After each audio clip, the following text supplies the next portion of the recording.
Hello everyone, my name is Legend Ronnie and this game is Rise of Kingdoms and we have the new patch update. Obviously we're going to talk about everything that has been introduced in this update. In the same time we're going to talk about the new commanders, Theodora and Yi Sun. So let's get into it and let's see what this patch has actually brought to us.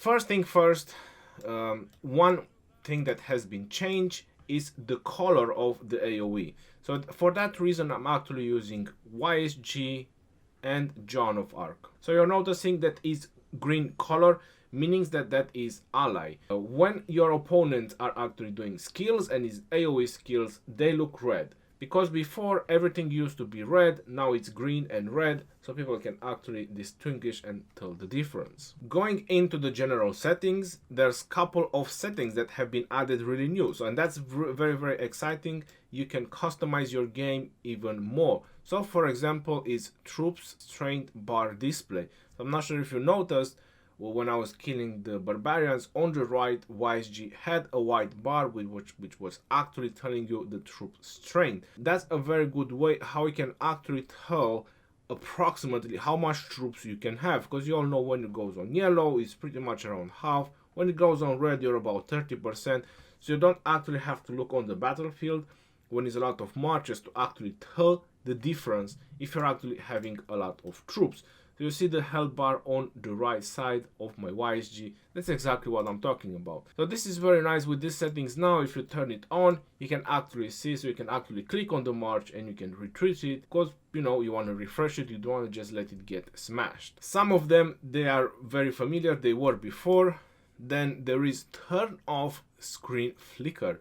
This is obviously mentions over here that it resets after 8 hours. So this is when you get, you know, like bomb scouting, or when you get a lot of attack, because you want to remove the red around your screen, or various reasons. Now you can turn it off, so that's very nice. It's just reminder that it goes back on after 8 hours. Commander boost notice, when you can upgrade the talents or skills of commanders of the selected rarities and arrow. Alright, so pretty much if you want to get notified when you can upgrade some of these commanders, obviously I don't want to know about advance.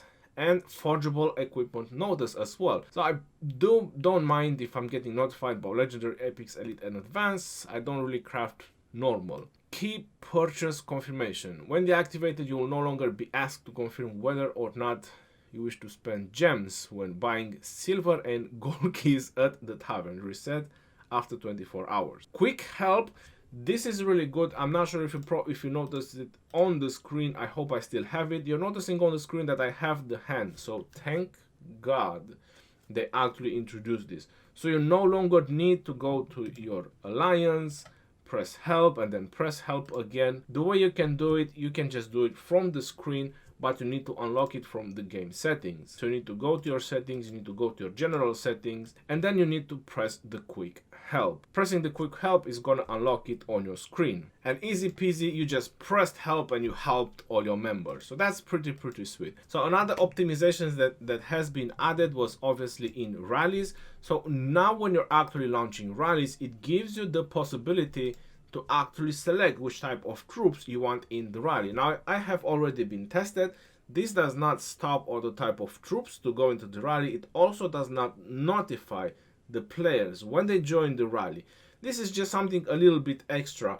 So when you launch a rally, it actually pops in. If players can actually notice, they can actually send the correct amount of troops. So for example, I'm obviously want Cavs in this rally. I'm going to send the tier 4. You can select multiple type of troops if you want, but I'm just gonna select Cavs for this purpose. Then you launch the rally, and when you go to actually check the rally or check the war, you're noticing that it's even popping on the right, and it says here recommended troops. The creator of this rally wishes you to send cavalry. Then you can click on the rally and even shows again the type of troops that it's actually requested in the rally. Now obviously we're getting all this flicking around the screen and we are not very happy about it, are we? So let's just go ahead and let's just turn off this flicking on the screen, and there you go, voila, it just went off the screen. There has nothing new been added in the Forge. I have already checked. One change have been done to actually 2 items in the Forge, and one of them is the Lane's Amulet, incoming counterattack damage minus 5%. Now what they used to do before, it was reducing incoming counterattack damage, but it was also increasing the normal attack damage that you take. So basically now this trinket is being buffed, or amulet, and it's actually worth being forged. On the same time, Pendant of the Eternal Night, it only gives you 5% skill damage. Before, it used to increase the normal attack damage that you take by an extra 2%. So again, Pendant of Eternal Night was also buffed. So this is really great news. What they have added for sure is definitely portraits, so you can go and check the portraits yourself, or nameplates. If you want to change that as well, there probably are a couple of them out there that are really new. Right, going to the city designs, they are going to change the Mayan mysteries, and they actually did. Healing speed 3% and infantry defense plus 10%. That's pretty interesting combination. But I do have to say 3% healing speed is nothing that crazy. It's quite little. But infantry defense 10%, that's pretty awesome. That's a very nice design, especially for infantry players, or when you do infantry rallies or infantry garrison. That's a very nice design to have. On the other hand, they added another legendary design, which is called Milk Abbey. Cavalry health plus 10%, that's pretty okay. Infantry health and archer health minus 5%, that's not okay. The design looks very awesome. I like it, the way they design it. But I'm not happy because you are losing stats on 2 other troops. Now, where we can actually get this design from, limited edition Dragon Boat Festival City Team, only awarded during the 2020 Dragon Boat Festival event. It's definitely going to be a power event, because we also have an epic regarding to the Dragon Boat Wish or Dragon Boat event. So that's probably going to be a power event for this one. But I'm 50-50 that it's actually worth it. Cav health, I would rather go with some skill damage or attack. One more thing they have added is the monthly limited. Now, I did purchase some of this monthly limited, and what do they actually mean? It's an enhanced value of the regular bundle. So this is the super value bundles that you have into the game. So for example, my monthly limited right now, that is going to be reset in about 2.5 days. It's something regarding to the Living Legends. You're noticing that the $5 one is the same level 5 amount of tome, is just 1 star extra and some other star extra. It allows me to pick the resources that I want, so it doesn't give you resources that you probably don't need. Probably some people, they just want to get gold out of it. Probably some people, they don't need wood, and so on. So it allows you to choose the resources that you want, but it pretty much gives you the same amount of stuff. It's just noticing that it's just a tiny bit extra, because you get 1 gold key and some other stars. So obviously, as you keep purchasing, you get better and enhanced rewards as the Living Legend. So that's pretty much what those monthly limited is. Depending on your luck, the next one can be related to the War Machine. I also had related to an Action Points bundle, which is probably gonna be a bundle that they will add in the future. That's what I'm believing. And you can also get related to Fountain of Wisdom, City of Hope, and the Hammer and Anvil, because I also had one material one, which I already bought it, and it was related to the Hammer and Anvil, and that was a pretty decent one, giving a lot more materials than the Hammer and Anvil does. So the monthly limited one is definitely worth it, depending on what you need. In the Alliance, that it was also introduced the Alliance calendar. So this is pretty much how it works. You have the calendar. Once you get into the Alliance, it's very visible. It's right there. It's probably very close to me. You click on it, and then it's simply the rank 4s in the Alliance or the rank 5s in the Alliance that can actually set up events. So you can actually just click on them and actually see what the event is about. So on this event, we are having Wednesday at 18 UTC, we are having the Shadow Legion event. So how about that? The sponsor is your ball. Details: best event to get free action points reserve, max difficulty. So we are doing hell difficulty, 10k action points reserve as well. So you can delete it if you want. Apparently you can translate it, and it also goes months ahead: July, August, September, October, November, December, January. So you also have the calendar in the same time in the game.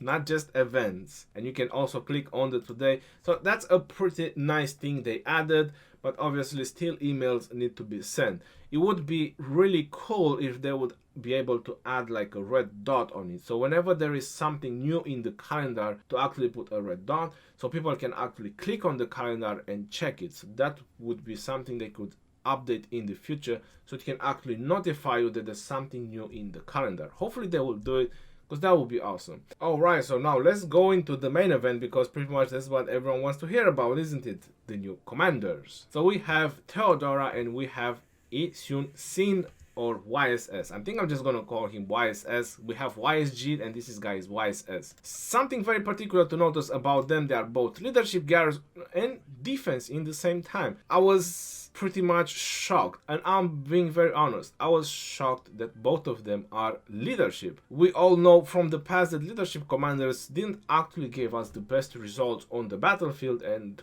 we have a lot of recordings and reports where leadership commanders, especially this late into the game, they are not performing very well into the game.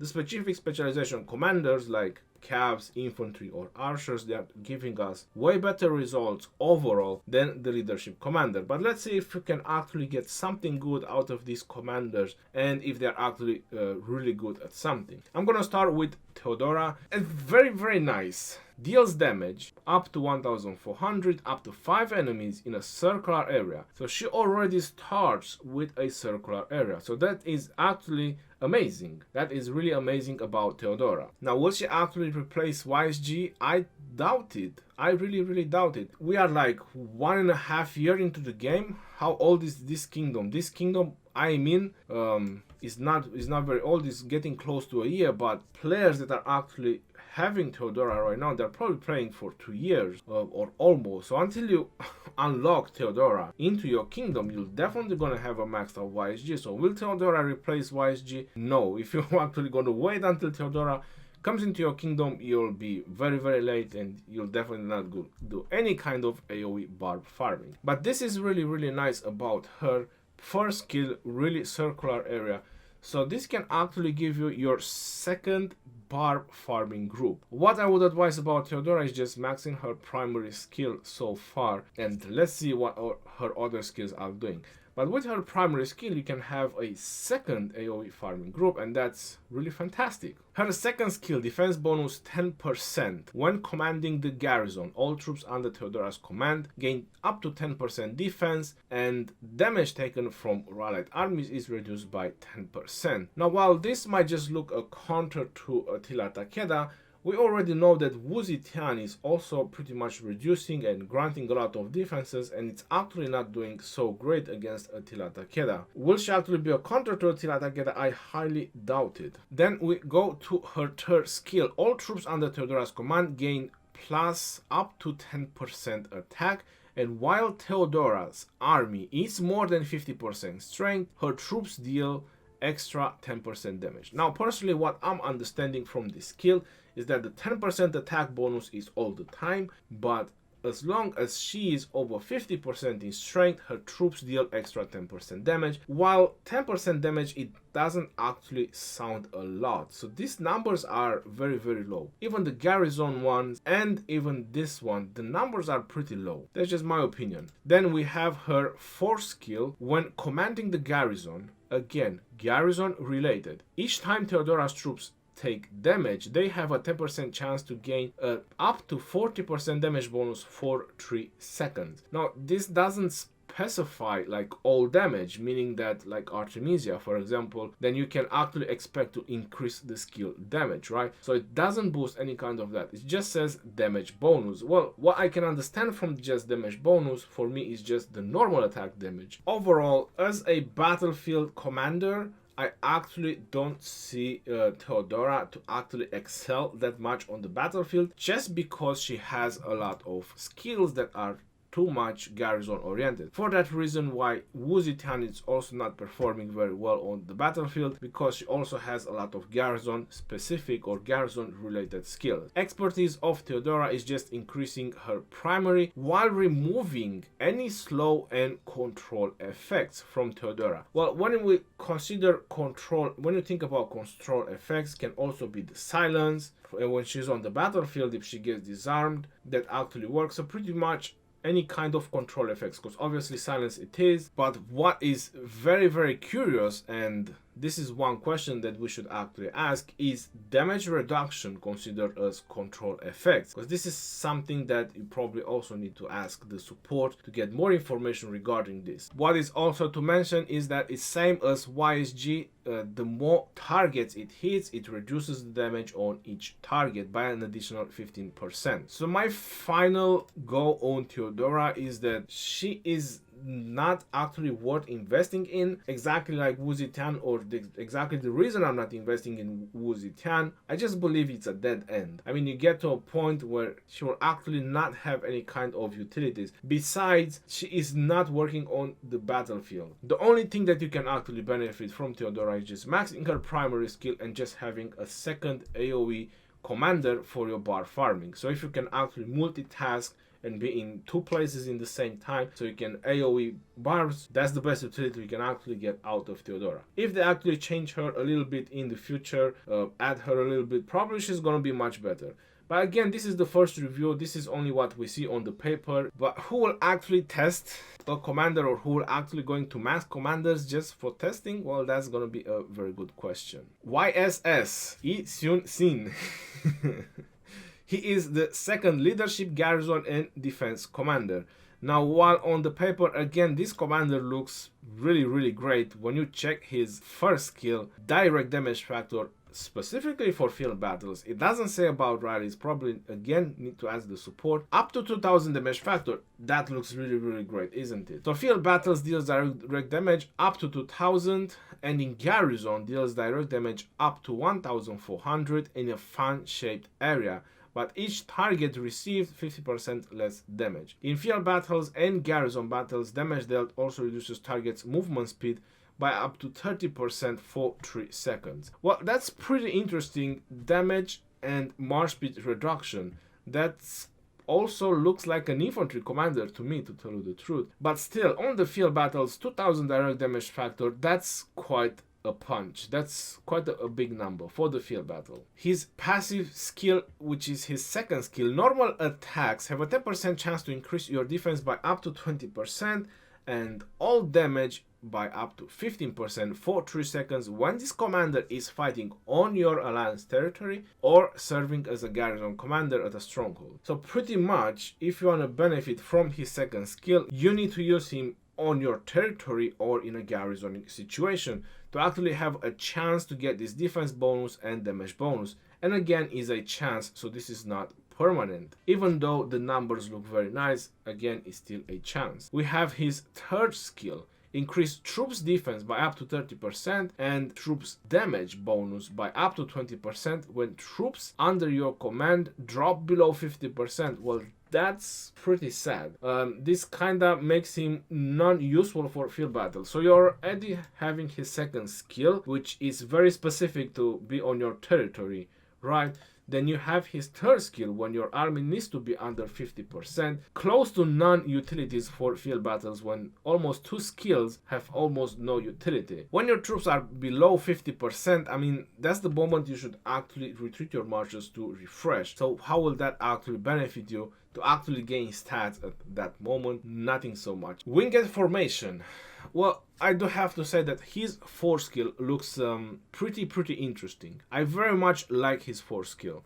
Increase attack of garrison troops by up to 20% when this commander is serving as a garrison commander. There is the first part of the skill. Now, what I'm understanding from the 4th skill is that this is the part that works in garrison. And then what I'm understanding further is that gains a 10% chance of receiving a shield, damage factor up to 500 plus up to 30% counterattack damage for the next for the next 3 seconds when attack. Now, this is the second part of the skill. So this is how I'm understanding that the attack is related to Garrison specific, and the other part is you can get it on the field battles. Now, if the other part is only related to Garrison as well, that's pretty much makes this commander completely just only in Garrison. With the last part, you could actually say that this commander might have a little bit of utilities for field battles, but nothing really that crazy, because his second is also based on chances with 10% chances, and his fourth is also based on chances. So it's nothing 100% sure except his big nuke of 2000, which I don't think is really enough. Then you have his expertise, which is quite a big downfall even for field battles. Increased troops attack and defense, which looks phenomenal, right, when commanding 2 or more units types. Again, it has been proven so many times that mix of troops is not actually working very well, especially not on the field battles. We all notice, and you can all check, like KVK4 battles, nobody is using mix of troops. Nobody, really nobody. Everyone is using specific type of troops. So all these skills and all this on this commander is actually tying him up to just Garrison, to literally Garrison. We already have a plethora of Garrison commanders to actually go for. Is it actually worth it to invest in these 2 commanders just to plunk them into the Garrison? I actually don't think so. So I actually don't think so that it's actually worth it to invest in these 2 commanders at all, rather than Theodora just maxing her primary skill, because there's so many options you can get for a Garrison, right? On the other hand, what I do have to say is that Yi Sun, it actually looks really great. They actually made him look really great. He's really a formidable commander. The design of him is fantastic. But that doesn't actually reflect on his skills or his performance on the Garrison. If you're not using these commanders on the battlefield, you're noticing that in the Garrison he drops to 1400. So even for Garrison, his damage is dropping down, you know, pretty much a lot. 600 damage factor, it makes a difference. It makes a difference on the damage. Then to actually benefit from his third skill, which let's say you want to make a mix of troops Garrison, but to actually benefit from his third skill, you need to wait for the Garrison to drop to 50%, or especially the Garrison leader, and by that time you're probably getting the counter rally going on and your opponents might just disband the rally. So how much you can actually benefit from this commander, while you can use other commanders in the Garrison where you can have much better results or much better stats benefits. Yeah, it pretty leaves this commander to need reworking. Now there is another theory that I have been working on, and this is also came up in my mind the moment when I actually saw them introducing leadership commanders. I was like, why would they do that? I mean, at this point when we have so many specific specialization commanders, is literally no room for mix of troops or leadership commanders, right? But it was related to the research. Now, they haven't introduced anything yet into the game. This is something that I've been talking for a very long time. You're noticing over here on the left, you have the economic technology, we have the military technology, so there's definitely room to add more type of research or technologies in the future. That is my guess. What they want to do in the future is and just add specific research for commanders. And what do I mean by that is, for example, leadership commanders will get research related just to leadership commanders. Archer commanders will have specific research related to the archer commanders. Then you have cabs, then you have infantry, and in the end you will have integration. All these commanders will have research related to their specific role or specific specialization, and that is the reason, and that is what actually gets me to the point why they would actually introduce leadership commanders that aren't actually working so well. I believe that once they introduce those kind of research, it might actually boost up the leadership commander more than we would actually want, and that would actually bring leadership commanders to be useful again. But in the same time, this is the question, the archers, the infantry, the camps will receive almost similar type of research, so they should actually go up as well. But we'll see when they're actually going to introduce that. They will definitely have to introduce it, because there's nothing we can do right now with our research speedups, whoever is max technology. So that is something they will definitely introduce. They probably haven't decided when. Obviously, another change I wouldn't say that I skipped it, but it was Eulji Myundok. Before, he was actually looking Korean commander. Now, I'm not sure. Now, I'm really not sure if he is Korean right now. He looks more like a Viking to me, or close to a Viking, or a combination. He's a combination. Even his face. They said that they reworked him, but I think they just sold his big sword to metal scrap because it was too heavy, and they just bought him this, toothpick, which they call it a sword. As a final entry into the video, what else can I say? So regarding the fact that they introduced leadership commanders, what can you do? So all the players, they can actually work on all their commanders. That's pretty much what I'm going to do, rather than just focus on leadership commanders. I'm pretty sure there will be players that they will max them out and they will test them out, and we will actually see the differences, how good they are, how good they will work, and so on. So my advice would be to not keep your focus on the new commanders, and rather just work on some of your older commanders. So for example, if you haven't maxed Guan Yu, if you haven't maxed Artemisia, Ramses, you have a plenty of option of commanders that you can actually max out. This is also my advice. Now that's pretty much all about this update review. I hope you guys actually find it very, very helpful. Until next time, this is your boy Legend Ronnie signing off. Peace out, yo, and take care. See you on the next one.